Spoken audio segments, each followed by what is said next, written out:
Most bankers aren't ready to help you until after their third cup of coffee. But with Central National Bank's after-hours service, you don't have to wait for the bank lobby to open to get help. You can contact us from 6 to 8:30 in the morning or from 5 to 10 in the evening, and we'll connect you to a real, live, local person who can answer questions and fix problems 7 days a week. Bank different. Bank Central. Central National Bank. Member FDIC. Coming up on the Payoff. Certain people and relationships just come into your life, and you would call it on the other side of addiction and sobriety, God's will. And this guy was dropped into my life. And you want to call it God's will, you want to call it the universe, you want to call it my brother Kevin, who I met this guy through. You can call it whatever you want, but it's a special deal. He's a special guy. He is, one of the lead singers on the Trans-Siberian Orchestra. He is a lifetime, or not, I guess since 19, musical artist, professional recording artist. And he's sober a year and a little over a year, and he's had several cracks at it. And, relapse doesn't have to be part of the process, but it is for a lot of us. It was for me. And it's all good, man. As long as you got one day, you have today. That's awesome. And, Nate kind of shares that with us. Nate Amor is the guy we're about to hear from. He talks about, just living in today, not necessarily scratching and clawing to get today, but living in today and enjoying the day. He also talks about a real crazy run with benzos, what it's like to get off of those, and, just relationship stuff that we find ourselves in and out of addiction, real life stuff. And I think you will find it entertaining, informative, and inspiring. But somebody who always inspires, he inspires Nate, actually. So it's timely that we turn it over, handing the keys to Kevin Souza.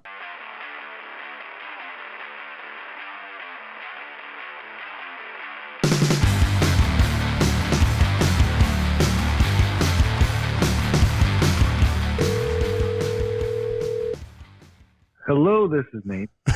Nate, dog, what's up? Hey, how are you today? I'm doing great. How are you? Really good. We're sitting in California. We're a little chilly. We're at 48 degrees. Oh, really? Okay. But it's early in the morning there too. What is it, 10 o'clock, right?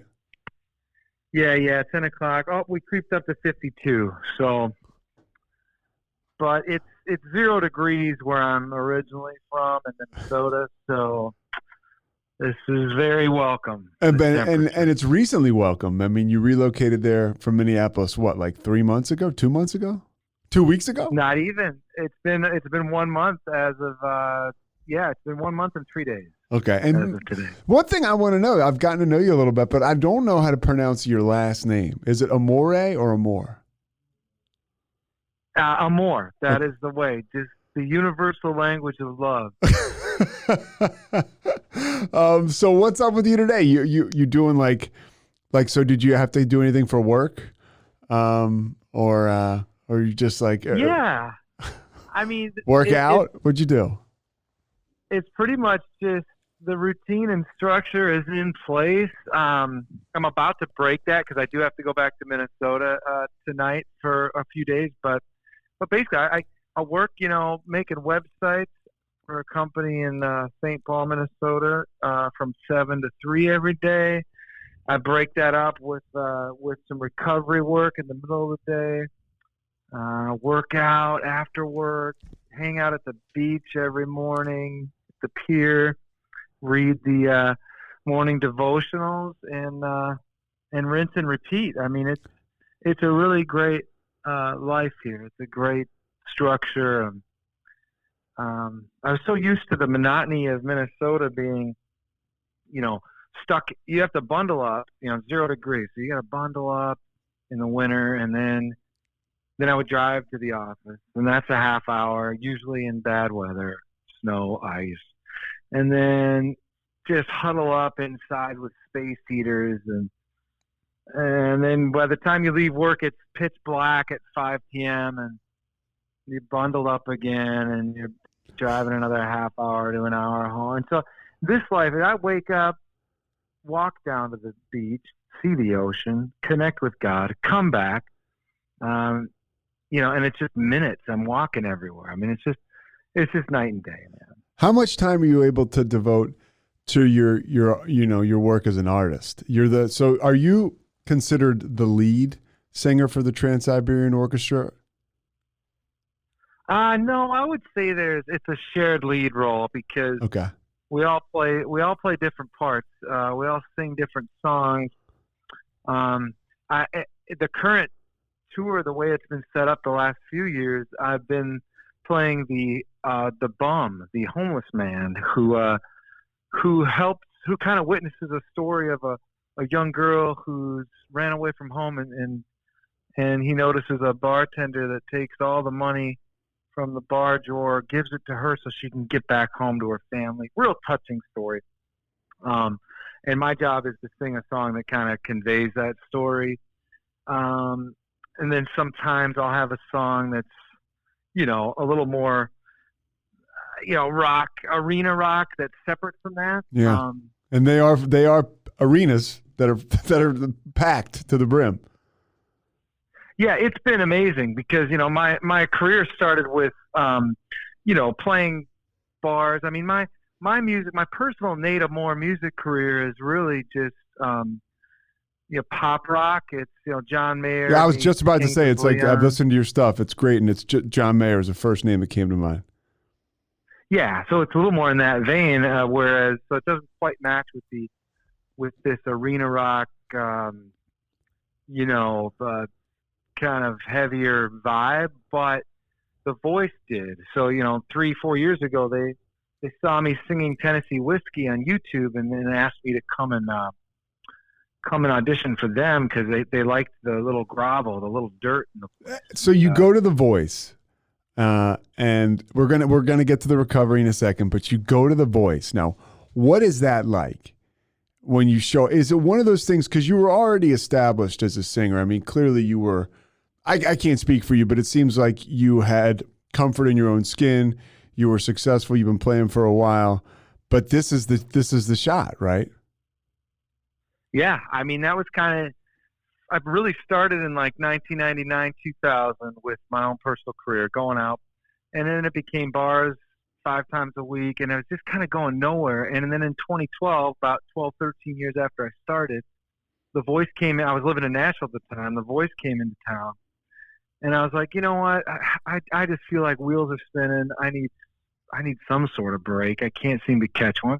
So I went to the arena where they held the auditions, waited in line for, I don't know, probably like 6 hours with, 100,000 other people, it felt like. I think it was more like 10, 20,000.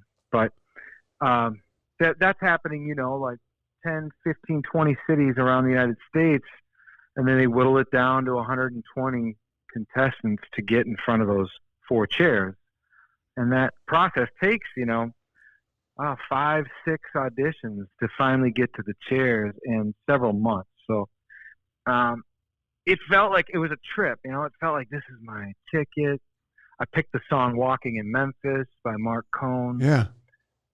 And Adam Levine, I didn't get any chairs to turn. I always tell people, well, yeah, all 4 chairs turned, but it was a little late. They turned. And Levine, he looked at me. Eventually, they're all going to turn, right? Yeah, but they have to at some point. Yeah. I had some friends and family in the back watching, and they were hovering closely over the buttons, Adam and Blake. But basically at the end, it was kind of, Adam told me he wanted to hear me really rip, explode. And I picked a safe song. I picked a song that I had done, 20 years that just didn't have all the vocal chops, like a Tennessee Whiskey with all that dirt in it, but yeah, live and learn, right? Yeah, well, live and learn, and you're doing pretty damn well now. I want to. By the way, were you sober during that audition? And I don't mean sober at that time. If you weren't, please tell me. But I mean, overall, were you sober at that phase in your life? Because I know you part of your story is, hey man, relapse or checking out of the program, whatever you want to call it, unfortunately, it's part of the process. And unfortunately, a lot of us don't make it back. You did. Yeah, I think I look at I've got a nice little journal with a relapse kind of timeline, and I kept that and I wrote that because I wanted to see the common thread, which was always, well, when I look back at it now, it's always my will kind of takes back over, and I'm going to try things my way. And it doesn't mean that I was going to go drink right away. It's just, I don't think I need that. I don't think I need the meetings or the sponsor, they're cool, but, and then eventually I end up drinking again very innocently. But at that time on The Voice, I went to treatment in 2006. And by the time I got to The Voice in 2012, I'd been sober about 6 years when I got there. So I had some good recovery in me. But it was right after that, a couple months after The Voice, where I didn't get the chair to turn. I didn't make the team. I kind of went into self-pity mode. I hadn't been to meetings in so long. How long had you stopped? Oh, God, probably a year and a half. Oh, okay. Wow. Of no meetings, no sponsor. It turns into, self-will run riot. And for a while it was fine until it's not. And then and then I was left to my own devices. I ended up ending a relationship a couple months after that. Voice didn't work. And that combination of no program and no work individually, it was easy to just crack a beer, and then I was back for 2-3 months. Do you remember what went through your mind, Nate, before you cracked that beer or you took whatever? What were the thoughts that went through your mind? It's always been the efforts. I won't say the word, but yeah. You know what I mean? Where it's I know exactly what you mean. Yeah, you get far enough away. Yeah. You push everyone away far enough, long enough, where the efforts are easier. It's just like, well, screw it. I might as well. I mean, that was that feeling of escape worked for me before. Maybe it'll work this time. Yeah. Let me try one more time. It's gotta. My friends can do it. Yeah. So. It's silly. I laugh at it now because because you're sober more than a year, right? And I've had 6 of those times, and the theme has always been the same. It's like, how many times will you say this time will be different? How many times have you heard that from everyone else in recovery? So it's like, God willing, today is one day that I've got sober, and that's kind of where I'm really trying to focus on. Not counting days anymore. Well, and so in the spirit of honesty, your sponsor is Kevin S., a guy who I know very well. And and it's so crazy because Kevin, my brother, he meets you on I guess leading up to the tour for the Trans-Siberian Orchestra. You guys click, and I mean really click. And then we're off to the races, and I'm talking to him, I don't know, maybe it was a little before Christmas, and he was just talking to me about, this great dude he met, and this guy's sober too. And man, that thread of magic comes through today in talking to you. That it's so weird, that bond. It's a God thing, or it's whatever somebody wants to call it, but it's a beautiful situation that, you meet my brother, I meet you when I'm out there in California with my other brother, Mike, and now here you and I are talking and hopefully, helping some people through this.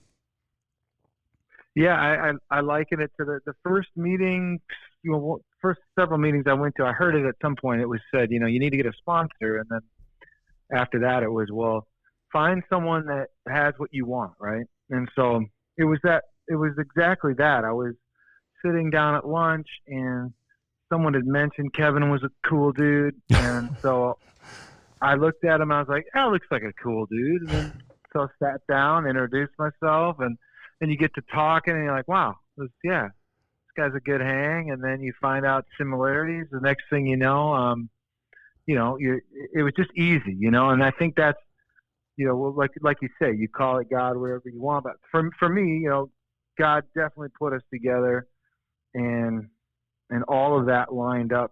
You know, I'd always wanted to get out of Minnesota, especially in the winters, and I'd always wanted to be in California. Well, all the things lined up, you know, based on last year in me giving up my will and just trying to follow God's will for my life. Yeah, and that's exactly how it seems like things are unfolding for you. If my brother he's a lot of things, and one of the things he has always been, dude, is cool. I'm not cool. My brother Michael, the jury's out on that, but I would say meh. But Kevin has always just been a cool dude, and that's cool to hear you say that. So I want to go back, Nate. When was the first time you remember, you know, taking alcohol on or drugs? Yeah, well, I mean, drugs were never a thing. My mom always told me that I would die if I ever tried drugs, and I don't know if that was the right thing to say to a young child, but it did scare me. So I think the closest I got was I saw cocaine in the back of a show once, and I did the detective thing where I licked my finger, touched the coke, put it under my lip, and I was like, why do they do that? Oh, my lip turned numb. I was like, I get it now. Yeah. And that was my experience with any hard drug, was just, you know, I never tried it, but I had to try the detective trick. But as far as booze, I mean, booze was my thing, you know, and it just, my parents didn't drink. You know, I was adopted, so I didn't know my biological parents, but my adopted parents that I grew up with, they didn't really drink much. My mom said, you know, before she married my dad, that he had to quit drinking or she wasn't going to marry him.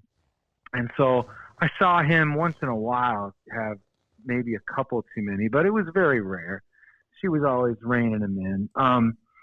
So I just remember one time for no reason at all, I was uncomfortable. I was always uncomfortable. I felt like I lacked an identity. The adoption thing was confusing. I didn't know who I was. And one morning at like 16 years old is the first time I remember. I don't know why, but I grabbed the vodka bottle and I just slammed it before my ride came at like 7 a.m. Before school. Yeah. Okay. And I remember just like, wow, this feeling of like such ease and comfort, you know, on the way to school. It lasted for a long time, this euphoria, you know, this 1 to 2 hours. And it was in my second period that this friend of mine, Mark, in class was like, man, you reek. What is that? And I was like, you know, and I told him I didn't really think it didn't know much about alcohol. Didn't know anything about alcoholism. I mean, my parents had that stuff in the cupboard probably for 20 years. I mean, and I just told him, I was like, well, I drank the vodka that was in my mom's cabinet. I don't know. I just slammed it. I don't know why.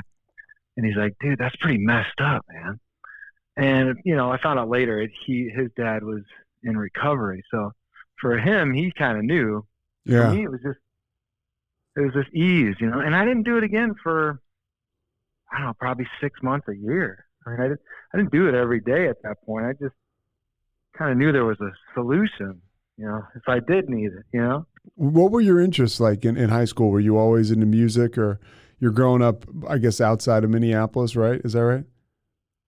Yeah, at that point, it was like in a suburb of St. Paul. Okay. Because I grew up in Shoreview, it's called, and I was going to. We moved from Pequot Lakes, which is up north in Minnesota, very small town. How old were you when you moved? I was about 10 or 11, and I had a really hard time fitting in.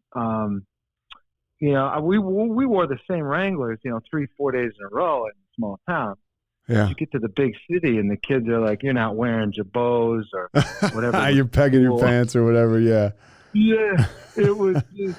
I was just, you know, I wouldn't say bullied, but because I was pretty big, so I don't think the kids really wanted to try to beat me up, but they did. You know, words were pretty hurtful, and it was. Yeah, I was a nerd. I was basically a total nerd until 11th grade in high school. So from the time we moved, the small town, I was popular and cool. We get to the big town at 10, 11 years old. I'm a nerd all the way till 16, 17. And what changed was, you know, my mom had brought home this karaoke little box thing, and she liked singing. She wasn't great at it, that's for sure. But she left it in the basement, and I just, one day I went over and I looked at what tapes there were. There was an Elvis tape there. And so I just started kind of mimicking what I heard. And I remember I was like, you know what? I was like, as the snow flies. I started singing In the Ghetto. And I was like, I sound pretty similar. And then there's this talent show coming up at school. I was like, you know what? I don't know where I got the cojones to do it, but I was like, let's just enter it. So I entered it. I sang In the Ghetto. I did the sideburns, the whole Elvis jump. Give us a little In the Ghetto right now. On a cold and gray Chicago morning, and another little baby child is born. Yeah, maybe I'm not quite there anymore. That's pretty damn good. So, and I had the lip snarl and the whole thing. I worked it up. Was that it now? And now, how intoxicating was that for you? Well, and that's a great word for it, because, years later and lots of therapy and things, I found that, I was looking for that acceptance, and that bottle a few times here and there gave me the comfort. But when I got on that stage, 1,000 peers, that was acceptance that I hadn't felt before. I didn't feel real accepted at home, but when on that stage, the applause, the performing, it was like, whoa, this is it. So at 17, I'm like, now I won first place on that talent show, and I was like, okay. Suddenly I wasn't a nerd. Everyone's calling me Elvis. They want to hang out with me. I'm like, okay, this is it. So I followed that, I graduated high school, went right to college at the University of Minnesota, and instead of going to classes, I was booking gigs singing Elvis. Yeah. Oh, so you were almost like an Elvis impersonator for a little bit? For a little bit. So a friend of mine, Brian, his name GB Layton is his band name, and he big deal in the Twin Cities, real established singer, songwriter, musician. He came to one of my shows, and I was 19 at the time. He was 20 something, and he came up to me after. He was real honest. He said, "Bro, you either got to move to Vegas to make this thing work, or you got to write your own material. I mean, you're singing Elvis songs, dude." I didn't know.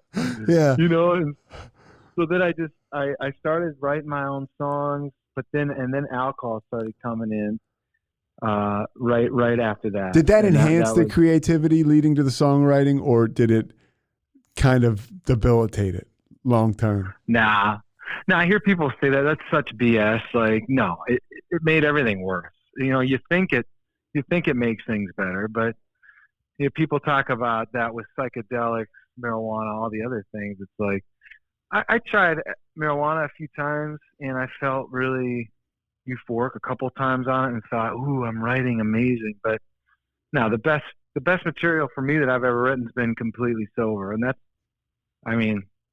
that's for me how it works. So I don't buy into that. Oh, it was amazing when I was wasted. Yeah. It made me lazy, and it made, if anything, it pretty much stalled my career for years until that voice thing happened. What's it like when your office space is basically a bar, or an environment where, drinking is promoted and plentiful? Oh, geez. Well, see, and that's where, it's about 2002, and I meet my ex-wife now at a bar, and she's a model, and she's out in the crowd, and it's just that rock and roll lifestyle thing where it's just as many drinks as you want. It's all free. You're also getting paid every night. Then there's a model out there. She likes you. Next thing you know, you're pregnant. Next thing you know, you got to do the right thing, get married. And whoa, just a whirlwind. Right? Yeah. You're not even thinking. It's just, this is life now. And she, of course, when she was pregnant, stopped drinking, but I didn't. So you guys were drinking a lot together. It was a party, yeah. I mean, I went to Hawaii to propose, and I ended up, I don't know how much alcohol was involved, but I used it to get comfortable, and I couldn't just ask her to marry me. I don't think I even knew what marriage really meant at that time, or what it even was. I mean, I was 20 some years old. So it's one of those things where we look back at it now. She's remarried happily with two other children, and she's a great mom, and we've got two beautiful kids together now that are 17 and 18 years old. But back then, it was for me, it was a crisis.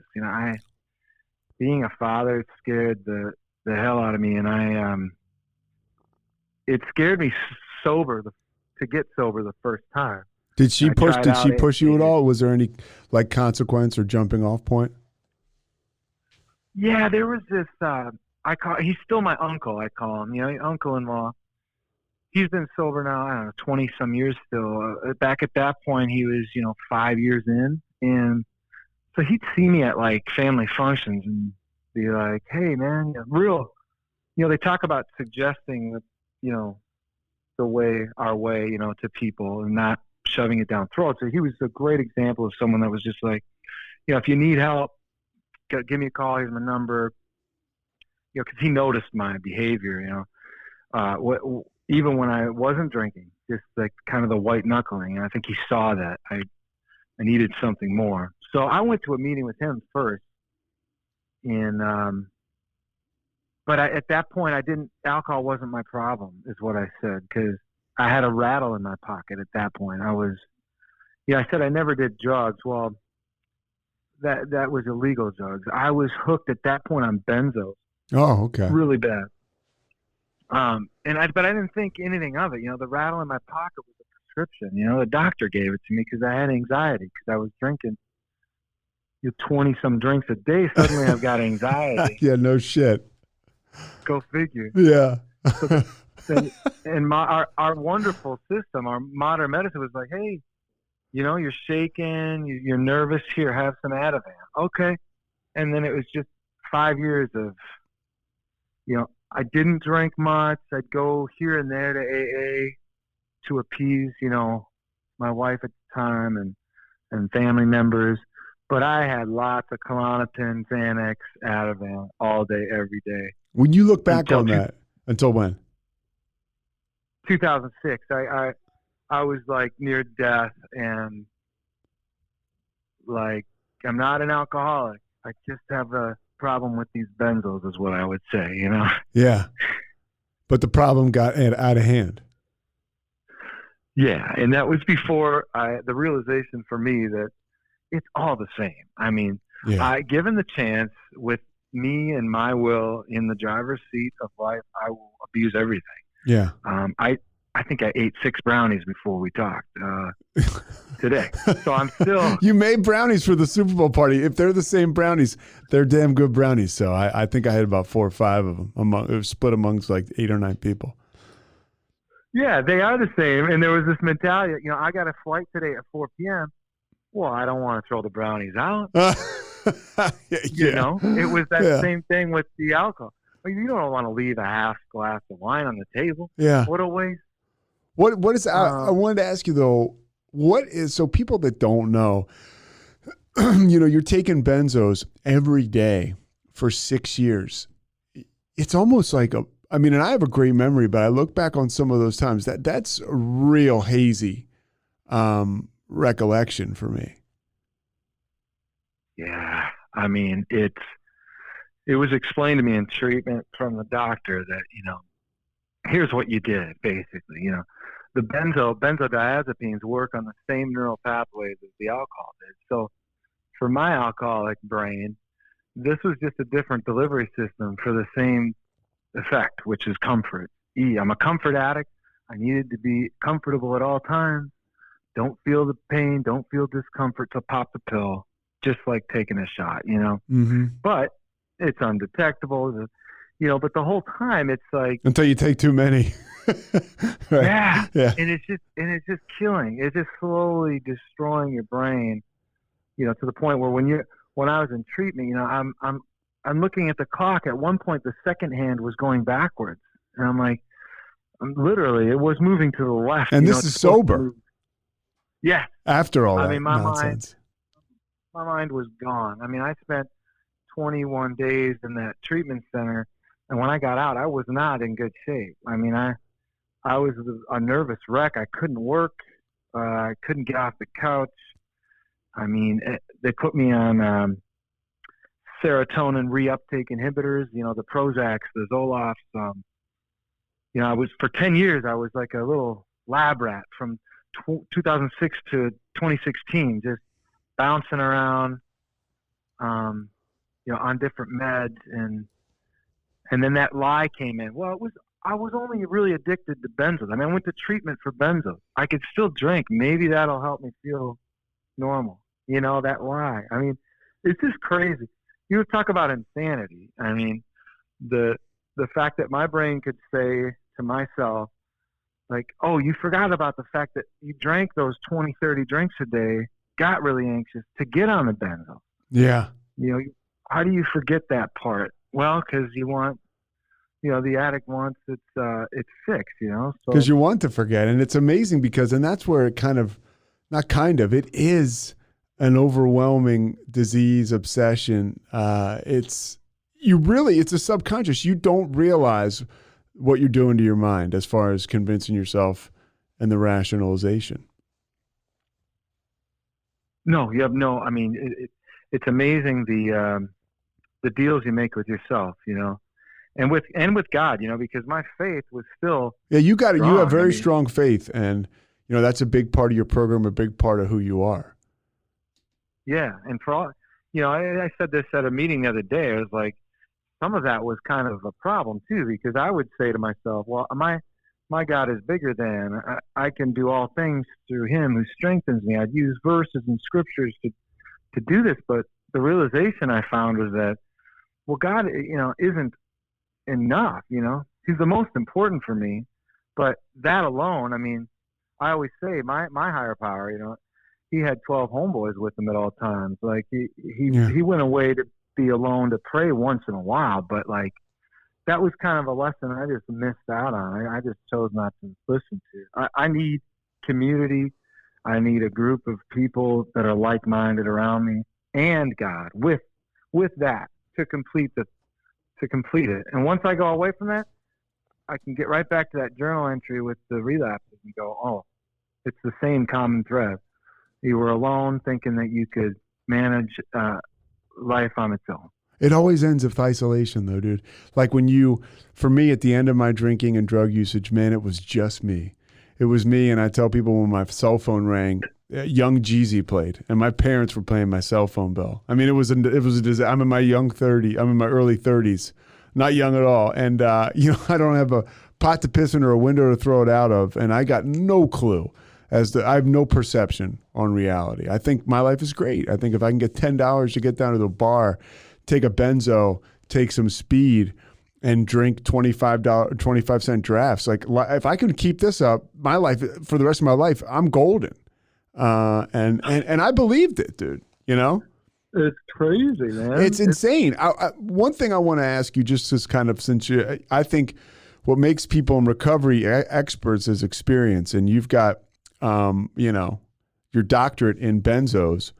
What do you tell people, or what would you tell someone that asks? Because I've worked with guys that come into recovery off benzos, and they are like, my one buddy, everything was brutal. He must have said the word brutal 1,000,000 times in the first month I knew him, because that's what that stuff does to you. Like, what would you tell someone who says, man, I can't do it, Nate. Like, I can't get off this shit. It's not worth it. I tried before, and after that 21 days, I still couldn't see straight. Yeah, well, I would say the storm will pass, but it's a longer storm than usual, and it's going to be different for everyone, but it will pass. I mean, and that was the thing I had to keep telling myself. You get sometimes you get into the eye of the hurricane, and things would feel calm and okay for a while, and then you're like, oh, I guess I'm not done. Storm would start again. Yeah. Anxiety. I couldn't see straight. It felt like everything felt foggy and just, I mean, it damages your brain to, so it takes the brain, they always talk about like, sometimes it takes, maybe half the time that you were using to correct the brain on benzos. So then it would take it, it felt like math that it was about 2.5, 3 years till I really felt quote unquote, normal. in not having any more of the weird. It happened suddenly out of the blue. It was like I walked outside one day and I was like, wow, I could see all the colors again. Like the greens were green, the blues were blue. There was no haze, there was no fog, and I just kind of I almost went down to my knees and just gratitude to God, saying thanks for taking this from me, because this was a long time. I get emotional thinking about that because I haven't had a benzodiazepine since 2006, and there were times when I know that that's where it's going again. When I had the other relapses in there, the 6 times, every time there was a moment of hangover or terrible feeling from drinking where I was like, God, maybe I should just get a Xanax. Mm-hmm. And it was going back. It was almost there every time, and that's scared me enough to go, no, I know what I need to do, and I need to go do that. I would just say to those people, hang on, man. Hang in there. Yeah. But I like what you said, though. I mean, sometimes it's different for everybody, and this storm can take a little while to pass. But to your story, when you hit your knees, is it does pass, and it's way better when it passes. Better than you could ever imagine at the time when you're going through it. I always equate it to this, because you work out, you run. It's one of those things where you see a guy, if you ever see a guy who's running in the pouring rain, right? If you're like driving by him in your warm car and it's 40 degrees and a guy's running, that's like the worst thing to run in my opinion. And it looks impossible. And you're like, I can't believe that maniac is doing that right now. But then you go on a run, the start of the run is nice and sunny and warm. And then that weather turns and it's like, and then you're the guy in the middle of the storm, but you're still going forward. And then the next thing you know, you're either back at home or the clouds break and the sun's out again. It's like we always think, man, I can't do that. But the next thing you know, you're doing it. And then you're through it. I mean, that's a lot easier than getting off benzos, right? Running in the rain. But I think you see my point. Like it's and that's the cool thing, man. Like you're able to share that, and hopefully somebody listening, because I know that that's a juggernaut, man. People getting off benzos. It's a long road, but I mean, man, to hear that and that's how bad it was, right? Of all the relapses, you still were like, no, man, I can't. Yeah. I can't. But eventually, I mean, it's not off the table, right? We're addicts. Yeah, we'll go there. Yeah, no question. So we'll go there. And when you got back from rehab, when you get done those 21 days, are you going to meetings? Or are you just like, benzos are my problem, and you're kind of white knuckling the whole deal? Well, I think I ran into this like another fight with God of my understanding recovery groups that were at that time in 2006. There was this boom of what's called Celebrate Recovery, sure. which is basically a Christ-centered recovery program, and it started fine, the group I was in, but eventually it always seems that the traditions of the program of AA are put in place so that personalities don't get involved and mess things up, and so things just changed too much in that program, and I kind of went with those changes. Like, again, there was this doctrine of God can be enough, really, that wasn't outright taught, but I took it to mean that I don't really need the group then if, all I need is God. They turned the 12 steps into 8 steps and biblical principles that are awesome, but it's cool. But I don't think that, for me, I had to understand that for me, and I can't, I don't want to put it down. It works. Yeah, I know. You're trying not to, and I get it. But for me, personally, I found out through that process, and then a relapse, that happened in 2012 because of, not having a program, because it basically left Celebrate Recovery to be, on my own. Yeah. And I went to a few AA meetings, but then I was like, well, I don't like this because it doesn't have what that had. And it became this comparing game.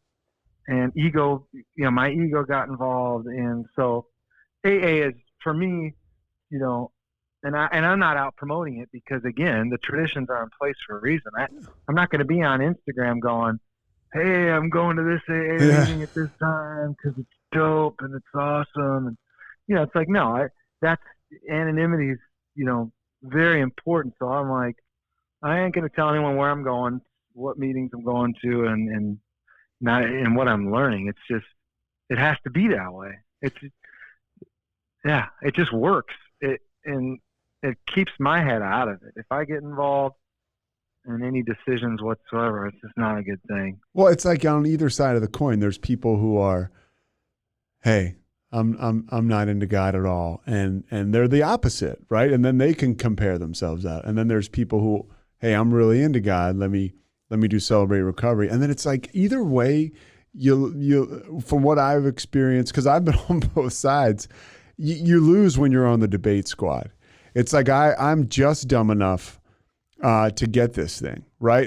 Don't overthink it. Get your ass in a meeting, sit down, and just be there. Just be. And that's all. Just be. I mean, I need to do that more often nowadays. And then just let it happen to you. But you've got to show up. And if you say you can't make friends, well, just stand still after the prayer, after a meeting, and just count to 60.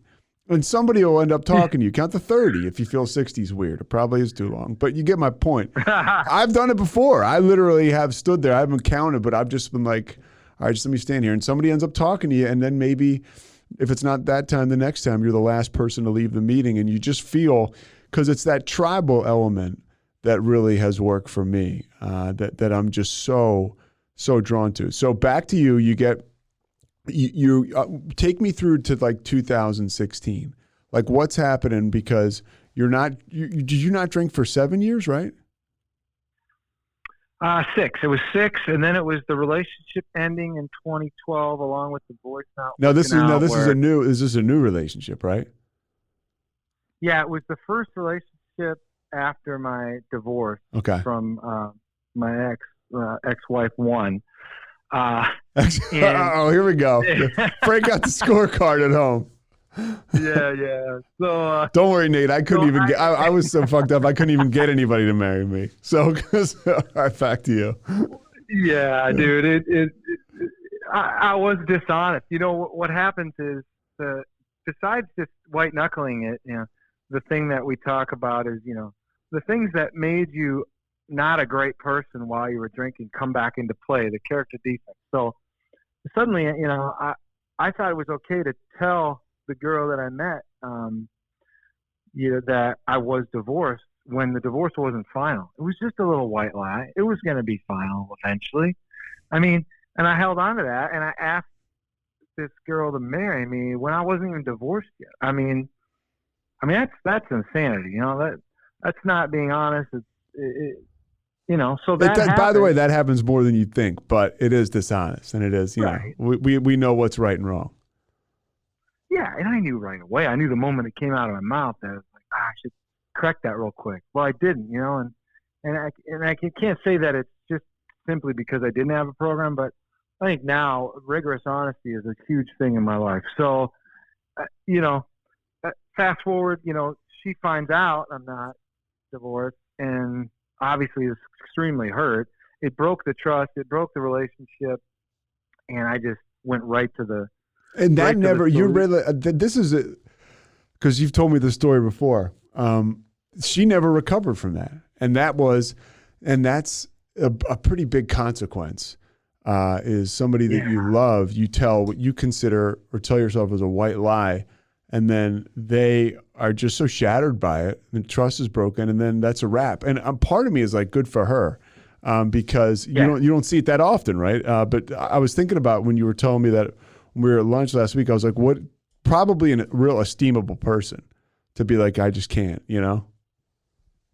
I was, looking back, I'm like, wow, good for her, because she tried, to forgive. I was, for me being the, I'm back to drinking again. And it's going to be different this time. So I'm telling her these things, like she knows, I think, So it's like, I'm saying things are going to be different. Please forgive me. Give me another chance. And it's like, no, good for her. She held to her guns and was just like, it's just not. So I moved back I'm in Nashville at that time, I moved back. What's going on with the music career, by the way? Like, we talked a little bit about the voice and the Trans-Siberian Orchestra, what you're doing now, but like, as far as being a recording artist, are you flirting with record deals? Are you having success there? Are you making money? You're making money. You're making a living and you're recording. Yeah. So we had, after the voice, I had the relapse I had there after the 6 years of sobriety and after the breakup was about a 4 or 5 month using experience. And I think in order to get her back, I was like, well, I'll go back to, I don't know that second attempt at recovery was really for me, but whatever. I was in that program. And then I was at the church in Nashville too at that time. And then I was serving there. I was, leading worship, singing songs on the weekend and digging into my faith and staying sober and actually going to meetings. But then the divorce being final, the kids, they had moved back to Minnesota with my ex. And so I found myself in Nashville going every other week driving to Minnesota and back. It's 13 hours one way or I'm flying. And it's just expensive and so much work that I had to finally say to myself, what's better? I've got this great community in Nashville with, I'm writing songs with these people, blah, blah, blah. But is that more important than a relationship with my kids when they're, 4 and 6 years old and being a father to them now? And I was like, yeah, that was an easy answer. So I moved back to Minnesota in 2013. And then I found a church up in the Twin Cities and I just kind of threw myself into, I said, forget the music, forget my career. I'm just going to, be a worship leader at this church, sing songs on Sundays, raise my kids. And so I did that. But it kind of, I kind of went, like we do, I went too far to that side. I went way into the started getting more like religious instead of the way I love it now, where it's just I have a relationship with God and it's different. Back then it was like kind of a man-made thing where it became, I met this girl at the church. My mom would say things to me like, you're going to meet a really nice girl at the church. I took her to mean that, well, then that means I'm only going to meet a girl at the church. So I started looking, really. And I met the girl, and we got engaged, I don't know, 4 or 5 months into dating, and then and you meet her singing at the church, right? You're singing together. Yeah. Is there pressure to keep that type of relationship together? Big time. The staff is saying things like, you can't do certain things together until you're married. There were some rules and things, that make your job, your career, in jeopardy if you do. So it's like, okay. It did feel, there was pressure that, I put on myself, that was not the way that I see things now. So we ended up getting married. And those churches you're singing at, and this is because I don't know, there's some do re mi in that. Like you're making money. You is that a full-time job? Yeah, exactly. I'm making full-time career money, doing great, singing songs. With the woman you love, yeah, that sounds pretty good.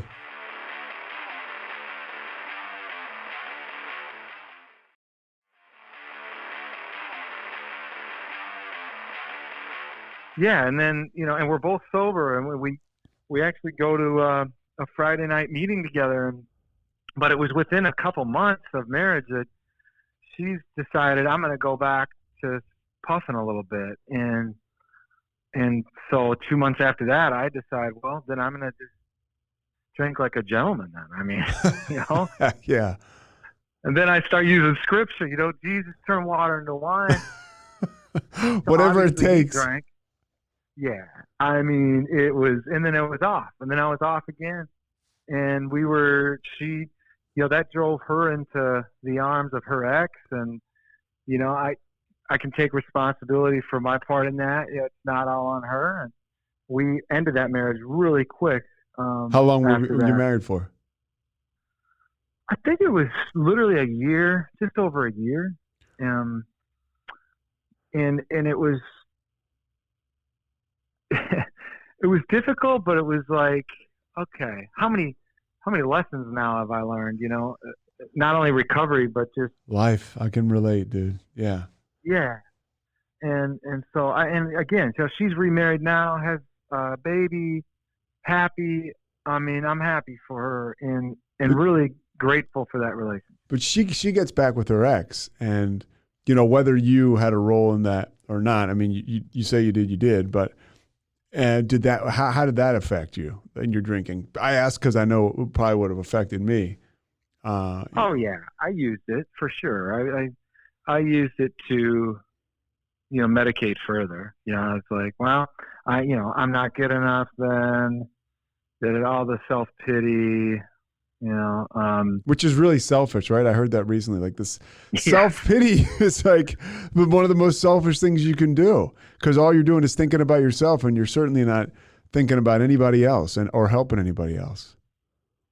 Yeah, dude. I mean, and that was, I started finally going to added therapy to my regimen back then. And my therapist was really good in letting me know. It was the first time I heard that I'm a comfort addict, a selfish comfort addict.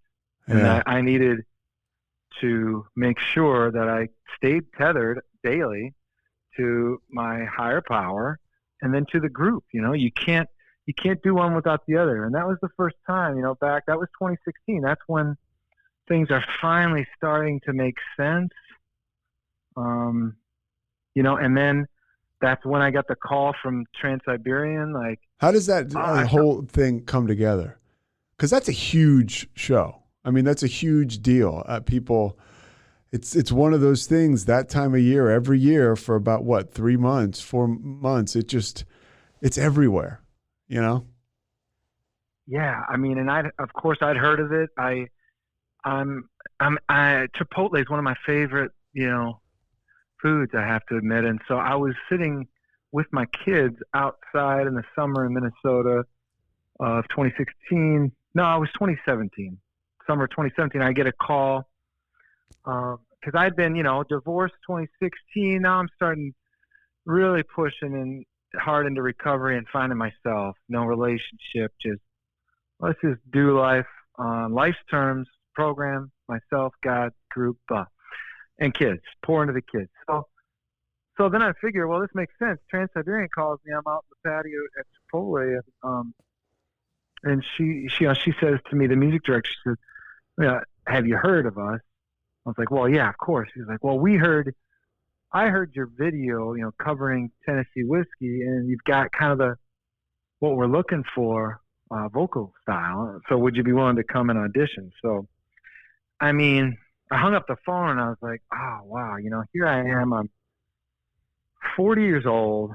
I've been trying to quote unquote make it, whatever that is, in the music business, because make it for me at that karaoke machine and at that talent show was to be as big as Elvis. I mean, that was the goal. Yeah. I'm going to go. Yeah. I'm going to do that. I watched all his documentaries. Like, that's what I'm going to do. Well, fast forward 2017, I'm 40 and I'm like, wow, is this finally, because like I said earlier, I feel like I stunted my own career, and I don't say that to be like poor me at all. That's what addiction does. It robs, it steals, it takes. Alcohol is a dissolvent. It dissolves things.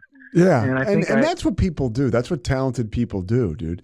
That's why the people that succeed are the ones, right? I mean, like, they stay the course most of the time. They're consistent. We take a lot of times, hopefully temporarily, we just take ourselves out. Like you said, we dissolve ourselves. That's what people do. You can be in line next to somebody and they'll just blow themselves up. And you're like, okay, if I just stand here, I'm going to. Jay Leno had a great, it was back in the day when he was a stand-up, and he was outside a club in Boston, and it was an open mic night, and the line was long. It was the Comedy Boom, and he's in line, and it's cold outside, and two people get out of line, and he moves up 2 spots, and he thinks to himself, so you mean if I just stand here and don't go anywhere? Instead, you know what I mean? Like I will continue to move forward. And alcoholics, we don't do that, dude. We're moving all over the place, and we're just literally napalm in situations. Like you, an extremely talented guy, you talk about. So that's real. That dissolving is real. So go ahead. So now you're 40 years old, and you're thinking, man, this is it? Yeah, I'm thinking, if there was the dream of Elvis was like seeing him in documentaries, was always on a stage in front of thousands of people in arenas and in stadiums, and so that was really the dream. I had to define it.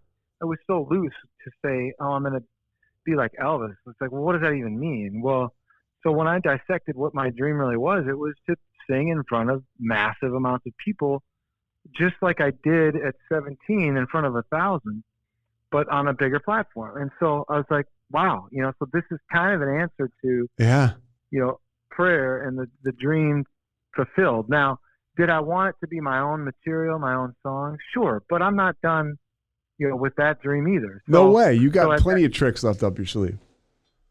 Yeah. So when I'm sitting there, I go down to Tampa at their studios and I audition and things click. I find out I'm going out 2018 to the 2019. I had to wait 1 season to get on, but when I got on, 3 years ago, I had a blast. Now, granted, I was in what I will say was kind of the worst and last terrible relationship, toxic relationship and choice that I made to be in at that time. Uh-huh. So there was this dichotomy of like, I'm doing the most incredible thing in my life. My career is God's blessed me beyond measure with this opportunity. And then at home, I've got, someone that is just horrible for me that I need to figure that out. So it was like, You're it torn. wasn't quite there, And I think that's the thing. It's like, I always thought like, I'm going to arrive, it's like, no, but never, I'm staring at the ocean right now and palm trees are swaying and it's great, but I still struggle at times. Everyone does. So it's like, you're never going to arrive. It's just a daily trip. And it's like that old guy, if you ever seen the movie Parenthood, he's like, he's talking to, I think it's a grandfather, and he's talking to his grandson or his son, and he's like, you never like cross the goal line. You never spike it. It's never over. It's Jason Robards, it's his character, and it's so true. Because you hear it from people like that, real people like that. And I'm hearing it from you. Like, and that's the beauty of the program, is realizing that like all we have is today. Like you mentioned it, like that's all we have. I have not been doing a good job about that recently. Just live in the now and enjoy it. I what's crazy, Nate and I hung out with my brother Michael, my brother Kevin, Nate and my brother Michael and I had lunch. Nate and I had a meeting out there, and it was just a great time. My brothers and I being together, it was magical. And Patty, Kevin's wife, and I like, since I got back, and I was like yearning for those times. Now, I certainly enjoyed them in the moment, but I had gratitude. Like, man, that was just special. It was just really special, and it makes me want to live more in moments, and in moments like that, and to just be there. And honestly, addicts, people can relate to this. You can relate to this, Nate. Maybe next time you don't go back this is me, you don't go back for the 9th brownie. You know what I mean? Like, you just sit still and you listen to other people. Stop chasing shit, dude. Just sit still and hold your place and let it flow over you. So you go to so you're in the orchestra now. When is the last, were you ever drunk, like in circumstances around there? Were you drinking around that time? No. So what happened when I go back to that toxic relationship? I had been doing the work in post second divorce in 2017. I'm doing the work, and then that was my pattern was, well, then I get away from now I get away from therapy, from group, from everything, and I meet this girl who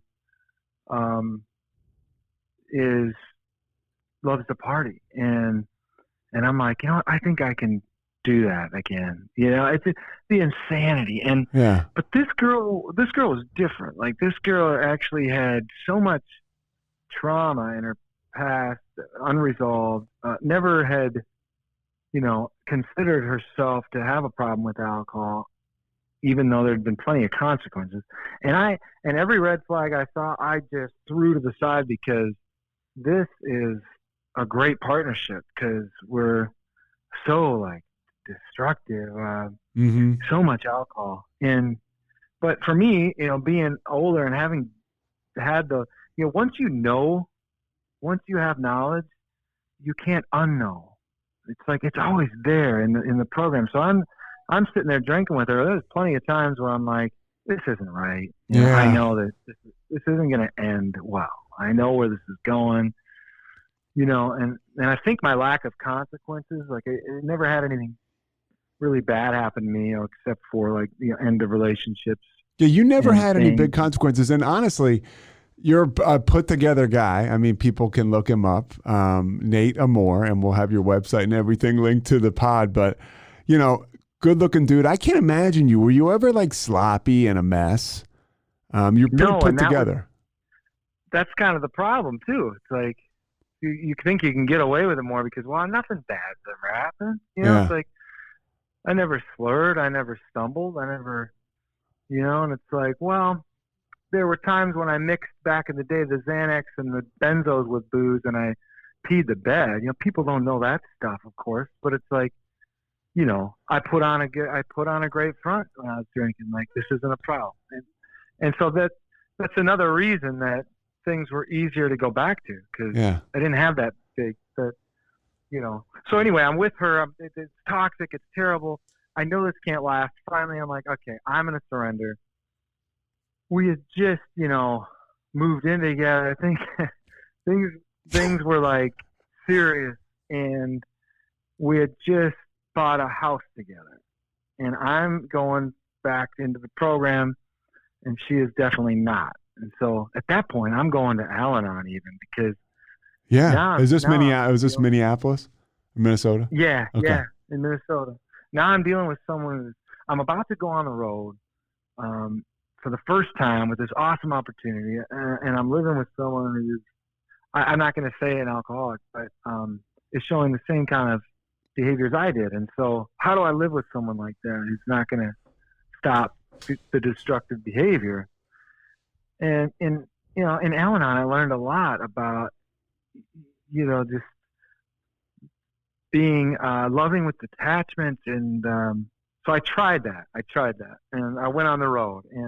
And then it was just it was awesome, the road, the first experiences, singing in front of 15, 18,000 people. What the hell is that like, dude? The first time you walk out, let's put that one thing on ice, because we're going to go right back to it. But what is that like when you walk out in front of 18, 20,000 people and you're performing and you're center stage? Well, yeah, the beauty of it is that, I don't have to get into details with the ex. The ex did, she ended up going back to her ex-boyfriend while I'm on the road. And Jesus. Being on the stage, the first time, the second time, you do 50 shows.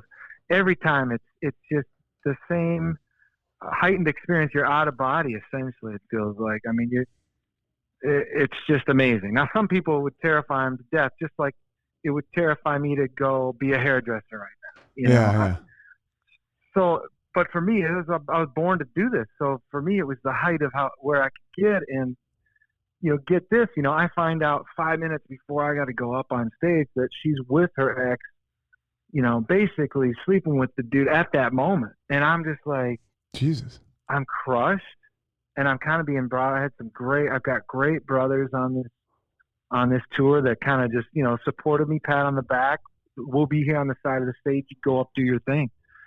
And literally for those 4 minutes, I didn't think anything about it. It was probably the best performance I ever had, given what I just found out. And so that kind of showed me, like, okay, you're in the right place here. And now you know that you're definitely in the wrong place over there. So, you know, but I made the fatal mistake of forgiveness, which is important. You know, I do forgive her now, but I forgave her instantly. I didn't process it. I was like, it's because I'm away. How did you find out? By the way, how did you find out? It was just a nightmare. Like, you know, we'd check in every night, and then this one night she didn't call me back, and I'm texting her like, well, what's going on? Like, and then like you've got the home security system where you could tell if the garage doors, you know, everything's, you know, sure, smartphones, right? She hadn't been home either, and now it's midnight, and I'm like, whoa, yeah, this is weird. So I'm calling her friends. They don't know where she is.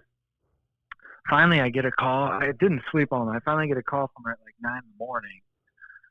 She sounds really strung out, and I just dug into her. I was like, what happened? Where were you? Yeah. And she told me she was at his house. You know, tried to convince me nothing happened. Yeah. You know? So, oh geez, I didn't break up with her right away, and I forgave her. She came out on the road 2 weeks later for Christmas, and I did the F it again. Yeah. I was like, in order to get this girl to love me, I'm going to do what she does then. I'm going to go back to it, because then she'll accept me, because she liked him because he was a cocaine, meth, and addict, and it was bad boy, you know, and I got to be a bad boy. Ridiculous. You know, I've been there, dude. Yeah, 100%. Yeah, let me throw on the leather jacket, smoke cigarettes, and snort some coke, and everybody's gonna love me. That's not. Yeah, I'm a freaking rock star now. I'm playing arenas. So I'm gonna live the rock star life, right? It's just totally destructive. Again, on my history, I hadn't been connected to any meetings. I went to one meeting that whole tour. No sponsor. The sponsor I talked to one time told me, hey, man, you have to decide how much insanity do you want to put up with? Yeah. Because it's going to cause you to drink again if you don't do it. Well, and sure enough, you know, it's like, so I get back from tour. She and I dissolve. I move into a sober house in Minnesota. So at that point in time, you guys break up, and you're like, I need to get it together. Yeah, I moved out of the house. We'll figure out the house thing later. It's COVID just started. I'm living in a house that's going to be a sober house. It's my buddy from high school's house that he bought, that he and his wife are turning into a kind of a woman's sober home. But in the meantime, I can live there as long as I want while they're fixing up and going through the house. I mean, it was amazing the way that all worked out. Yeah. And in that house, I started writing what is the album that's coming out in a couple months finally. Which is? The album's called Keep Dreaming, and the songs are mostly all about those times in my life of great despair, but sobriety. And, you know, just the feelings of no one, you know, songs like Lose This Way, you know, no one wants to lose that way. And Count on the Rain, you know, there's a song there where it's like, you can count on the pain. It's going to come, but you got to learn from it and bounce back. You know, just a lot of like recovery themes that meant a lot to me. I wrote most of them in that sober home, and I felt great. And then the tour, I find out, is COVID, you know, it's going to be canceled. You know, it's like, geez, you know, after all this, good recovery, and you know, we're not going to do the show. We did a live stream, and again, you know, I was like, I'm not going to be the guy who relapses during COVID, for sure not. I'll do a Zoom meeting. Well, I didn't do one. I didn't do any. Yeah, I don't want to do it. Dude, you weren't the only one. I've talked to a lot of people who not only relapsed, and some people on this podcast not only relapsed during COVID, but I mean, people that had drinking problems, that were alcoholic, I mean, just fell off a cliff. during COVID. And, luckily some of them are sober. Some of them, of course, man, Nate, they're not even with us anymore. So you're not going to meetings over COVID. You're not unique like that. And then you end up drinking one last time. Yeah. And that was the last shot. And that was something beautiful about it was, I was single and then had been for nearly a year. And so I felt pretty good in my own skin, like knowing what I didn't want, having come out of that. But when I started drinking again, it was like a gentleman. I had, two glasses of wine the first time again, and real slow. And then I meet a girl, and we start kind of drinking together, and quickly realized it was New Year's Eve of 2020 going into 2021 when I had my last drink. And all of it was, that relapse was like the most innocent, because there was only one time where I actually felt like I got drunk. Yeah. I was more in like this obsession mode, obsessed with trying to drink normally. It was almost worse than just going off the deep end. It was torment. Like, I just wanted to drink 10, 15. Instead, I'm doing 2 or 3 and just, like, this is horrible. I want more. It's never going to work out. And it's that old school, right? Like, belly full of alcohol, head full of AA. It's just like, it doesn't work. When I tried to do that, the times I did, I ended up just getting obliterated because I couldn't, the voices in my head, the rational voices, I just couldn't stand them. And, people out there now know who they are, dealing with that.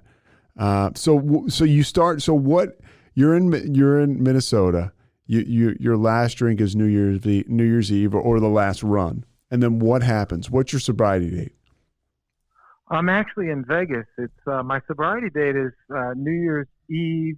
Well, New Year's Day was the first day of non-drinking of 2021. I'm in Vegas. I moved there to be in this relationship, and she and I both looked at each other New Year's Day, and I just told her, here's my history. Here's what I know. I can't do this. And it's like, this has been fine, but I don't want to ever feel like this again. And I like you said, just a head full of AA. And you don't have to, right? You don't ever have to feel that way again. And you tell yourself that. And what happens? Like, what happens when you go into your first meeting? What changes for you? Well, what changed was like, I'm so grateful for that relationship. It was very short, but she and I saw in each other that it wasn't ever right, really. We weren't going to go long term. We thought we were when there was drinks and whatever. We got sober together, and it was just kind of this natural, like, I'm going to go back to Minnesota. I'm going to finish what I started before this relationship with you, which is me hang out with my kids, get sober. I go back to the old meetings. I feel a really big sense of like, this is where I belong. Yeah, I strayed, but holy crap, I'm so grateful for that relationship. It kind of felt like, well, it didn't kind of. It was, for me, the fact that God was putting people in my life to direct me back to where I needed to go. Because ultimately, there's a bigger plan developing that he wants to get me to. But I have to get out of the driver's seat long enough to see it, and just, we relax and take it easy. We don't struggle.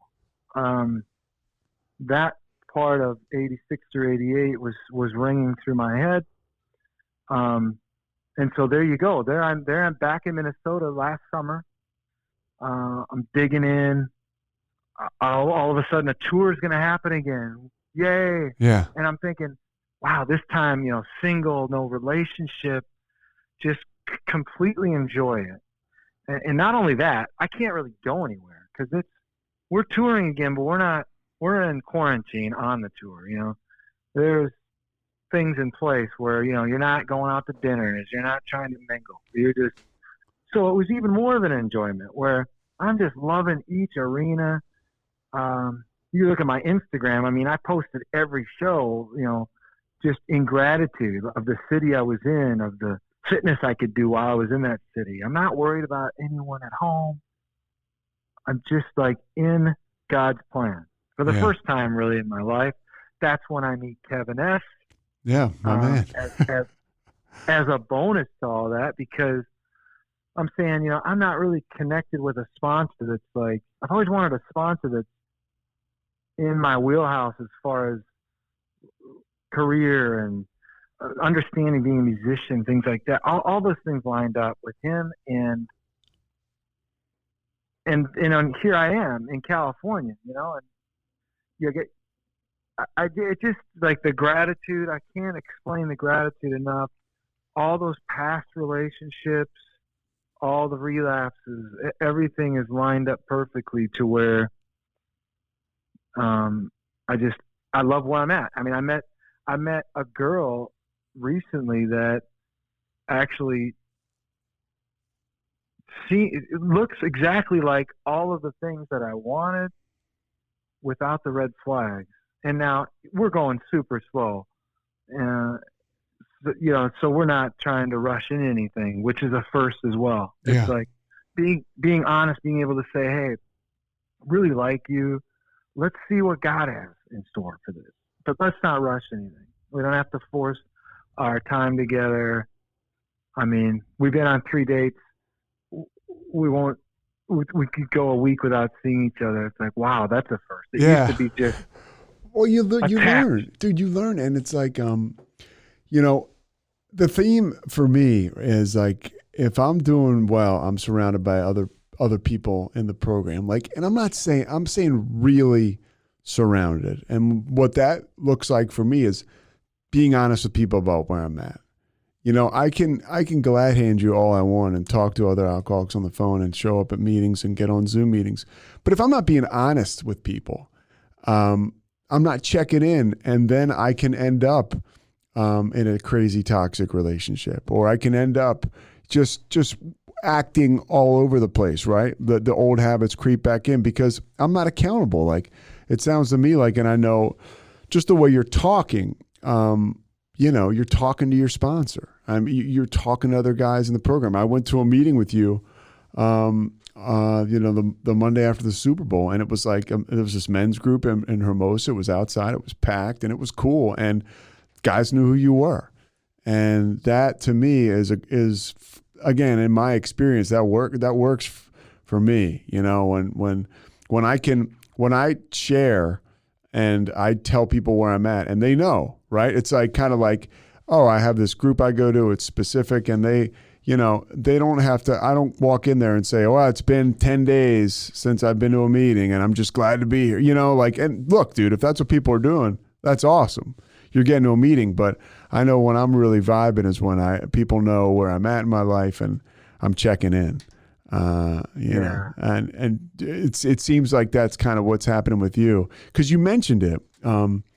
It's funny. I really found it interesting when you talked about the God stuff.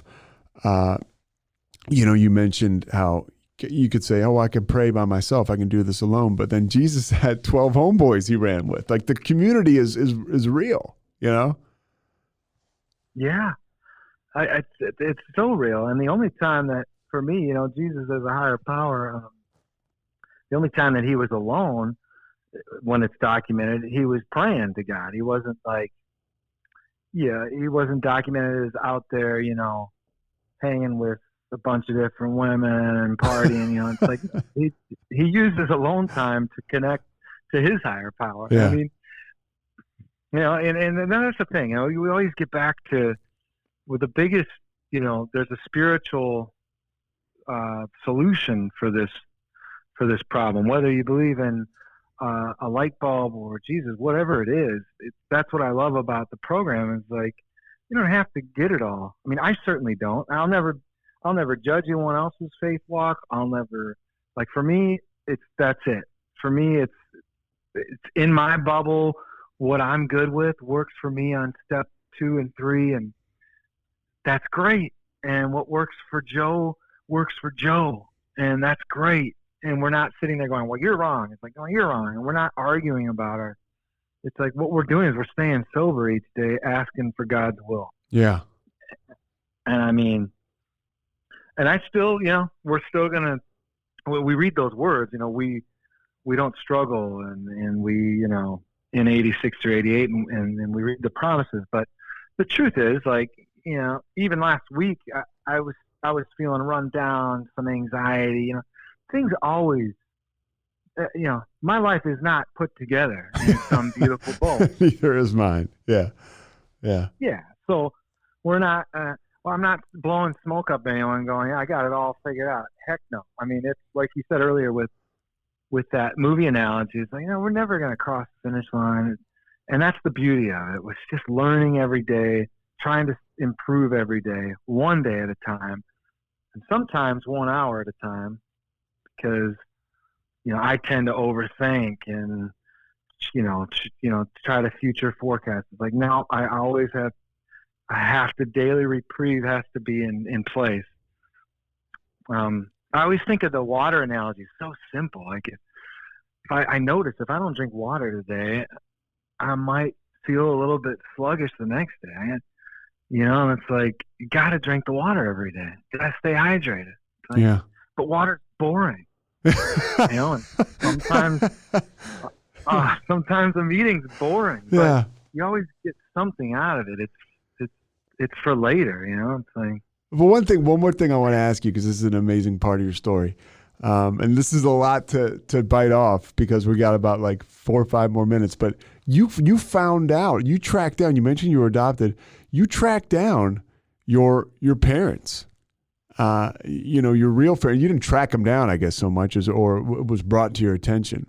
What is that like for somebody who was adopted to discover who their parents are and to just kind of go through all of that, process all of it? Yeah, I mean, the quick version is like there's on my heart, there were things God put on my heart early on in life. And one was I wanted marriage and a family with a woman who was like me, ticked all the boxes, right? And then there was, when I found out I was adopted, then there was, okay, well, let's find out. I don't have to have a relationship with, but I'd like to know if I have other siblings, what my parents were like, what they did. Because all I got was, at 12 years old, I got told you're adopted. It didn't make much sense to me. I had to ask a girl in middle school later. I was like, what does that mean? I was like, adopted. She's like, well, your parents aren't really your parents by blood. And she explained it, and I was like, whoa, it was kind of a mind trip. And I think that's, it wasn't long after that vodka came in. Yeah, I was about to ask. Yeah, was there drinking behind that? I'm sure there was. Yeah, so it was kind of like that was the start of this identity crisis, where now I'm seeking to understand where I came from, and my parents, God bless them. My mom was, saying things like, these messages of if you ever found out or tried to find out who your real parents were, it'd be really devastating to me. And so there was this strange control thing about me even finding out. So I felt stuck in that. So, that put a rift between my parents and I, to be honest. And when I went to college, I moved out, and I didn't talk to them for many years. And during that time, I reached out to the adoption agency where I was adopted through. And I got the bad news at 19 years old that, hey, you were adopted, yes. Here's the 3 pieces of paper that describe, without any identifying information, the birth plan. And you can find out when you're 65, all the names and more identifying stuff. So have a good day and enjoy yourself. So yeah. I remember at that time I was, going to college. I was working, doing maintenance stuff. I was up on a roof when I got the call. I was fixing some shingles. And the first thing I did is I went and got a 6-pack and finished the work that day, drinking. I just felt devastated by that news. And then I just had to come to I just had to resign myself to the fact that I wouldn't find out really any identifying information until I was older. And they do that so that the identities are protected because it's a closed adoption, which they can't do legally anymore, but they could in 77. Yeah. So long story short, DNA gets better and better and better, and Ancestry comes out. And, so 2 years ago, one thing that's beautiful about what I call, the most toxic relationship I had, there's some good things that come out of all that. And one of them was she really helped me to want to go try that. She would suggest the Ancestry thing. So I finally did a couple years ago. I got the kit, I spit in the cup, I sent it in, a couple weeks later, I got the results and I saw my half sister Stacy, it was her name, on the list. She looked similar to me. She was on this list within the Ancestry app, and I was like, she's got to be. It said likelihood of sibling was like 50% or whatever, with their stats. So I messaged her on the through Ancestry on the app, and she messaged back right away. We exchanged numbers. She called me and just laid out my dad's side. She was from my father's side. Laid everything out brilliantly, beautifully. Started crying, saying, sorry to tell you this, but your dad died at 52. He was, an alcoholic, cocaine addict, and it was just like boom, this bulb went off in my head, like, whoa, my parents never had a problem. Well, that's not true. My biological dad did, and that's Does that take some of the pressure off almost, or is that like a relief to know that, because it is, I mean, whether it's inherent or it's not, either way, it's a sickness. I believe. And I would imagine that might have been sort of one part depressing, but one part liberating. It was, man. I mean, she sent me pictures of him that night after our phone conversation. I looked at them, and then I looked at myself in the mirror that night, and I was like, there's my identity. And it didn't have to be good. In my mind, I had built up, he was some successful musician, or, I'd be living on a yacht singing songs with my dad. These weird, like, fleeting thoughts you'd have. Yeah, you never know. Yeah, you never know, right?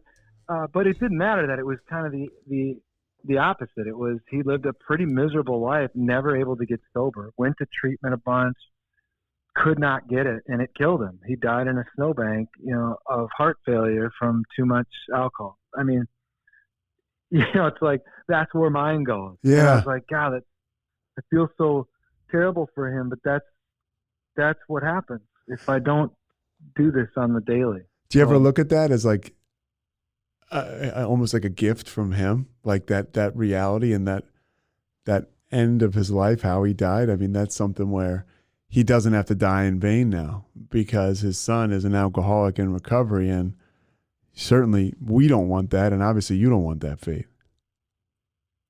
Yeah, I mean, it's amazing because the legacy can start with me, and my kids now, know this, that I can stop the cycle. It doesn't have to keep going. And so, yeah, he gave me that, and God bless my biological mom. I just met her this last October for the first time. Took a bit longer. But she had written in those 3 pieces of paper that were non-identifying that the father was a singer and that he was athletic. And, come to find out that she didn't know exactly who the father was, because my biological father was not a singer, was not athletic, was a drug addict and alcoholic. Yeah. And so the fact that the power of words, the power at 19 years old to read that my dad was a singer and to have just come off that talent show a year before in high school, that just solidified what my identity was going to be. I'm going to be just like my dad. Well, in a way I did. I became the alcoholic who doesn't have to suffer anymore, who's sober. And also the one that didn't exist, the singer. So yeah. It's amazing to me how that worked. And on to end that whole thing, so I've met two of my four siblings on my dad's side. I still have to meet Stacy and Ashley, my sisters, but I met my two brothers, half brothers. And then on my mom's side, I had three brothers, and just last week, one of them died, and I only met him twice. His name was ironically Nate as well. And he suffered from this disease and didn't get out of it. And depression and anxiety took him to the gates of hell, and he ended his own life. And I got that call last week, and I think that's, when I talked about last week, I started feeling a little bit. Yeah, I was about to say, that's maybe one of the reasons. Yeah, I mean, it just kind of took some of the wind out of my sails, because I was like, I really on tour this last year, I was connecting a little bit with my other two brothers, but I didn't reach out to Nate, and he was very isolated, and all the triggers, all the warning signs, someone that's deep into an addiction. And I saw him drink when we met the first time, and I was like, that's how I used to do it. Yeah, like somebody who's in pain, right? Yeah, and he made a couple comments like, I probably drink too much, so, things like that. I really, the lesson is like, okay, I'm in the right place. I know that. Yeah. I need to stay sober, because that's where it goes again. Like my dad, now here's a brother on the other side, on the mom's side, who's just ended his life because of the pain. And I'm not sure that they're framing it that way. I think they're framing it more with, he struggled with anxiety and depression. But, in my experience and what well, you're seeing things clearly, yeah, but that's what happens when we're, when I'm out there, I'm not, I can have that guy like your brother, in front of me making those comments and drinking, and it's not a guy who's drinking like pain. It's a guy who's drinking the pain. He's drinking with me. And I don't hear those comments because, it's the same as me. Shit, what are we going to do? 5 o'clock somewhere. It's like, and it's so much different when we're sober, because we can see this stuff for what it is. All right, Nate, I've kept you all day now. It's been 90 minutes. I know you got to make some money here, because you're off tour with the TSB. TSO. Why do I say TSB? Yeah, baby. Hey, I like that one too. Where can people find your music? Again, we're going to link all this to it. But where can people find your music? I know you got a website, and Instagram and all that stuff. Well, real quick, the old artist name was Nathan Anderson. My birth name was Anderson with my adopted family, right? So a couple years ago when I joined Trans-Siberian, there was this piece of paper that said, legal name, and then do you have a stage name? And I was like, oh man, now's the time. Like, I never liked Anderson. It's a very Scandinavian, Minnesota name. I mean, I love my parents, that raised me, but the name for a performer just wasn't quite, So I thought, what do I love? I love love. I mean, I wrote a song called Love, Love for my daughter, which is coming out soon. But so I changed it to Nate Amor right then and there. It just kind of, I don't know why, it just clicked. What's the universal word Amor instead of Nate Love? Anyway, so NateAmor.com, it's just AMOR. We'll have all the things on it. The first singles, there's really nothing out right now. I mean, the first singles get released. What's the song? April, what's the song May. on your webpage when I pull it up?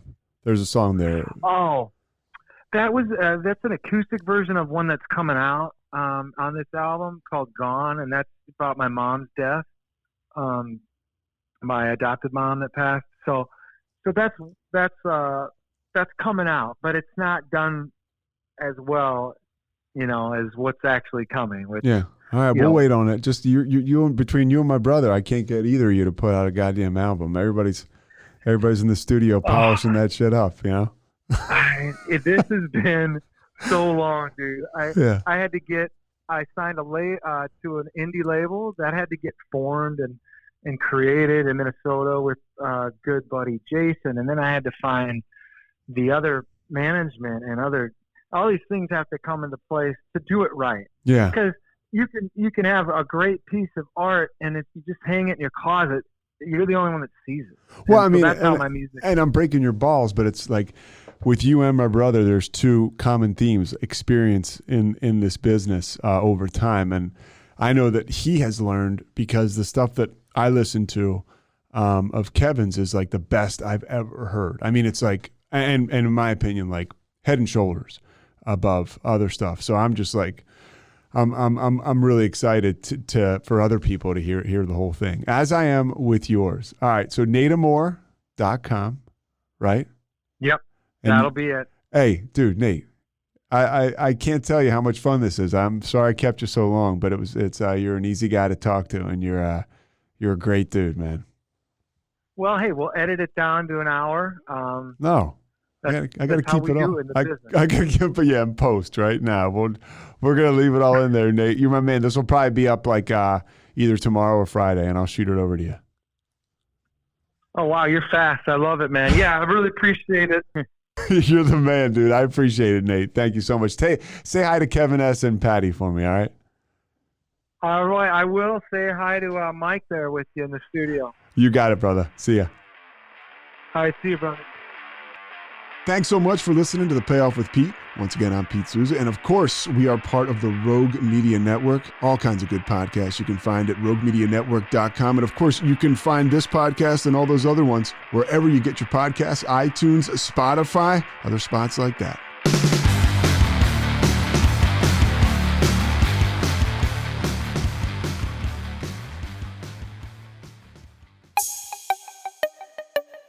This has been a Rogue Media podcast.